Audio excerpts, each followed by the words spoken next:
Ladies and gentlemen, welcome back to the Trauma Center. We are recapping Jujutsu Kaisen Season 3, Episode 2, and today we have to talk about a man who has united the entire fan base in pure, unadulterated hatred.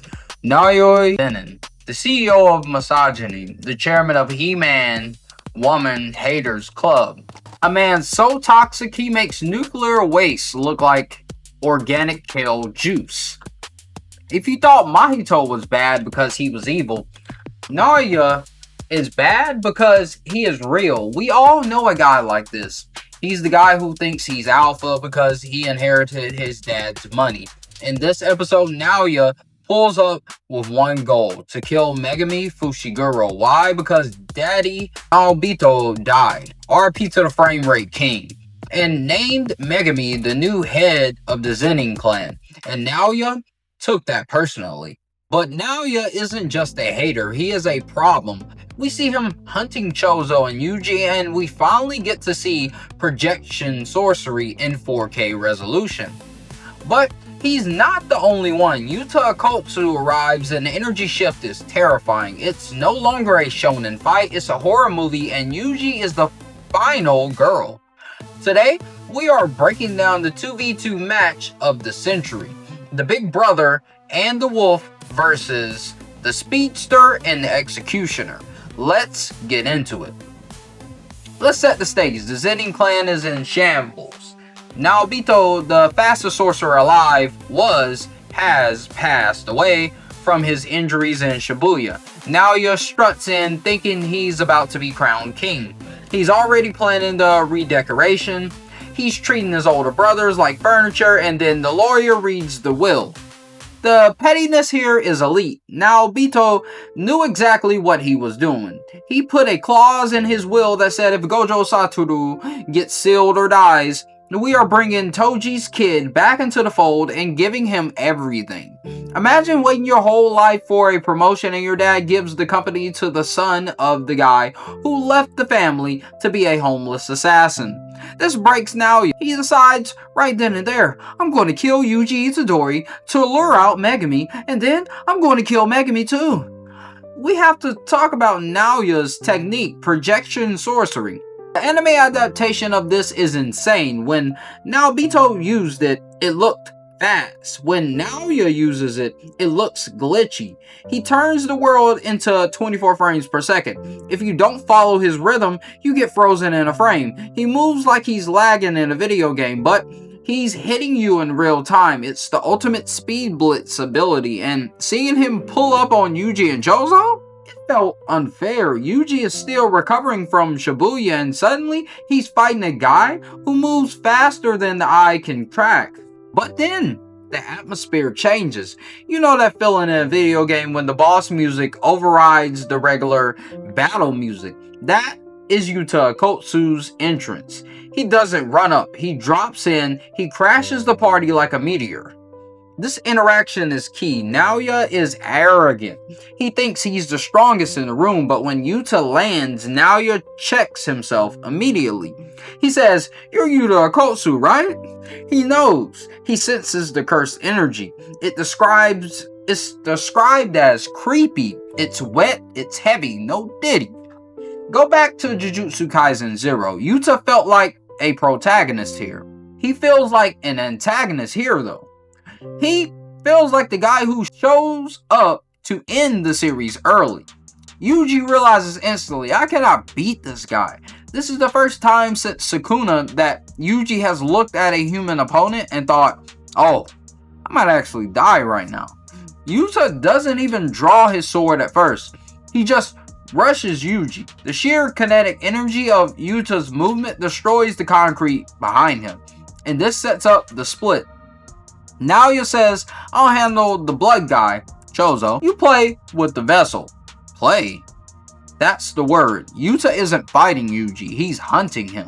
Let's break down fight number 1, Yuji versus Yuta. This isn't a martial arts contest. This is Yuji running for his life. Yuji picks up a knife, which is rare for him because he knows his fists aren't enough. He tries to infuse it with cursed energy, but Yuta breaks it instantly. Why? Because Yuta's katana is overflowing with cursed energy.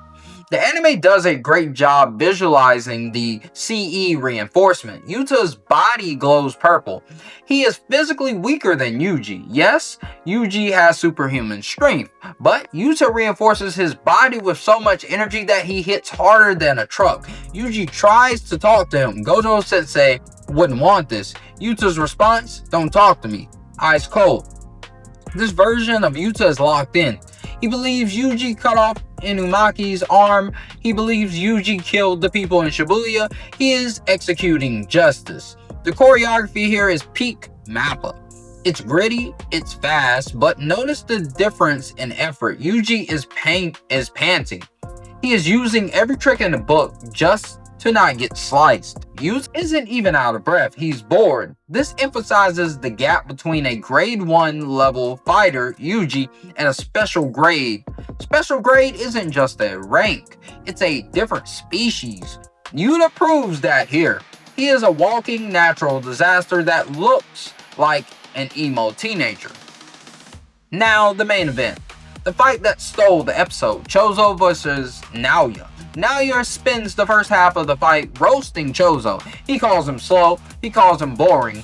He's literally styling on him, using projection sorcery to freeze Chozo in place and deliver cheap shots. Naoya makes a mistake though. He insults Chozo's brothers. He asks, what are you anyway? And Chozo drops the hardest line of the season. "I am a big brother." This is where Chozo enters Oni-chan mode. Chozo realizes he can't match Naoya's speed. So what does he do? He adapts. He floods the area with blood. Remember, Chozo can manipulate blood outside his body. Naoya has to move in a predetermined path to use his speed. If Chozo covers the floor in blood, Naoya slips, or Naoya gets caught. It's a battle of speed versus area control. Supernova. This technique is beautiful. Chozo compresses his blood and detonates it in every direction. Naoya can't dodge because there's nowhere to dodge to. Naoya gets hit. He's confused. How did this slow guy hit me? Because Chozo isn't fighting for himself. He's fighting for Yuji. Chozo's internal monologue about setting an example for his little brother is heartbreakingly wholesome in the middle of a death match. He literally wills himself to be stronger because the older brother must protect the younger brother. Seeing Naoya, the guy who spent the whole episode talking about how superior he is, getting washed by a cursed womb painting, wearing a crop top, catharsis. Absolute cinema. Chozo proves that toxic masculinity, Naoya, loses to healthy brotherhood, Chozo. Naoya fights for ego, Chozo fights for love. Love wins, but the victory is short-lived. While Chozo is dealing with Naoya, Yuta catches up to Yuji. Yuji thinks he has a moment. He thinks he can regroup. He was wrong. It happens so fast. No big speech, no final class, just a clean stab. Yuta looks him in the eyes and says sorry, and Yuji collapses. The light leaves his eyes. Now, manga readers, keep your mouth shut in the comments. For the anime onlys, this is a cliffhanger from hell. Did the protagonist just die? Again, we know Yuji has died before, episode 5 of season 1, but this feels different. Yuta is a methodical killer. He isn't playing around. The episode ends with Yuta standing over Yuji's body and Chozo sensing that his brother's heart has stopped. So episode 2, the episode establishes the pecking order. Yuta is him. He took out the protagonist with zero difficulty. Naoya is a fraud. He talks a big game, but folded the second things got messy. Chozo is the MVP. He carried the emotional weight of the episode. The animation for Naoya's projection sorcery was the highlight. It felt distinct from every other speedster we've seen. It felt digital. And the sound design for you, eerie silence that follows him, perfect. But now the question is, how does Yuji survive? Is Sukuna going to take over? Is Yuta actually evil? Or is this a 200 IQ play? We find out at the end of the episode that it was a 200 IQ play. Yuta essentially kills Yuji for sure, but then restarts his heart with reverse curse technique, because Yuta has the ability to apply his reverse curse technique to other people.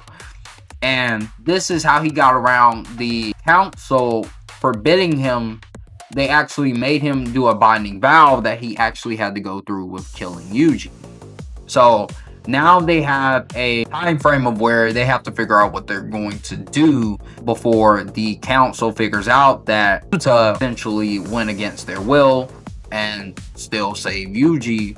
Even though he did complete the task and beat the binding vow, he still is alive, so they're still going to be hunting for him. So essentially it brings on a bigger arc, and now the culling games has kicked off. So now we have the culling games, as well as we're going to have people from the council hunting Yuji at the same time. So it's a big overarching thing that's going to be added to this entire arc, and it's going to be beautiful to see with the new animation and the shift in tone and everything that's going on in this season for the culling games. Can't wait to see what's next. What did you think of Naoya though? Do you hate him, or do you love to hate him? And is Chozo the best big brother in anime history? Sorry, Itachi, you got competition. Let me know in the comments. Like, subscribe, and stay seamly. I'm out. Peace.